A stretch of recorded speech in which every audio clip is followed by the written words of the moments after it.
চট্টগ্রামে অনুষ্ঠিতব্য বাংলাদেশ জাতীয় ক্রিকেট দল বনাম নিউজিল্যান্ড জাতীয় ক্রিকেট দলের আসন্ন আন্তর্জাতিক ম্যাচকে ঘিরে সার্বিক নিরাপত্তা ব্যবস্থা জোরদারের লক্ষ্যে চট্টগ্রাম মেট্রোপলিটন পুলিশ সিএমপিতে একটি গুরুত্বপূর্ণ নিরাপত্তা সমন্বয় সভা অনুষ্ঠিত হয়েছে।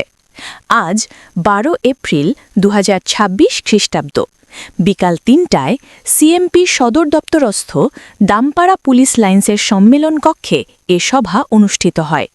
সভায় সভাপতিত্ব করেন সিএমপি কমিশনার হাসান মোহাম্মদ শওকত আলী। সভায় বিভিন্ন সরকারি ও বেসরকারি সংস্থার প্রতিনিধি, সংশ্লিষ্ট স্টেক হোল্ডার এবং আইনশৃঙ্খলা বাহিনীর ঊর্ধ্বতন কর্মকর্তারা উপস্থিত ছিলেন। উন্মুক্ত আলোচনায় আসন্ন ম্যাচকে কেন্দ্র করে নিরাপত্তা ব্যবস্থা, ট্রাফিক ব্যবস্থাপনা, দর্শক সেবা, ভিআইপি মুভমেন্ট এবং জরুরি সেবা এবং সম্ভাব্য ঝুঁকি মোকাবেলার করণীয় বিষয়ে বিস্তারিত আলোচনা করা হয়। এ সময় সকল সংস্থার মধ্যে কার্যকর সমন্বয় নিশ্চিত করার উপর গুরুত্বারোপ করা হয়।